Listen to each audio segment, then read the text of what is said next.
స్వార్థ ప్రకటించాలి, మీరు పోయి స్వస్థతలు ప్రవచన చెప్పాలి, మీరే అది చేయాలి. అందుకే ప్రభు మీకు అభిషేకిస్తా ఉన్నాడు ఈ రోజు.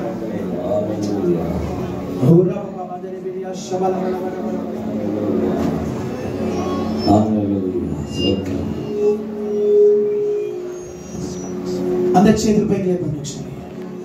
ప్రభువా, మీరందరి పైన నీ అభిషేకాన్ని ప్రకటిస్తున్నాను.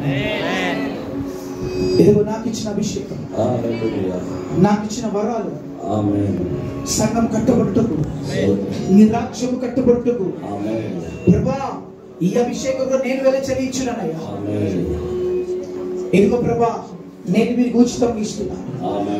ఈ సంఘంలో ప్రవక్తులు లేవును గాక, అభిషక్తులు లేవును గాక, అద్భుతాలు చేసేవాళ్ళు లేవును గాక, స్వస్థతలు చేసేవాళ్ళు లేవును గాక, ఆశ్చర్యమైన కార్యాలు చేసేవాళ్ళు లేవును గాక, సూచక్రియలు చేసేవాళ్ళు లేవును గాక, ఈ సంఘంలో దేవదూతలు నడిపింపబడి లేవును గాక, ఆత్మచేత నడిపింపబడి లేవును గాక, చనిపోయిన వాళ్ళు సైతము లేపేవారు లేవును గాక, సంఘము అగ్ని చేత రగులును గాక.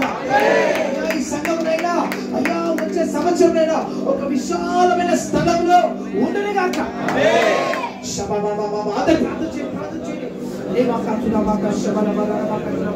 అందరూ ప్రార్థన చేయాలి, ప్రార్థన చేయాలి, ప్రార్థన చేస్తున్నారు, ప్రార్థన వచ్చి ప్రార్థన చేస్తున్నారు. అందరూ అన్ని భాషలు మాట్లాడారు.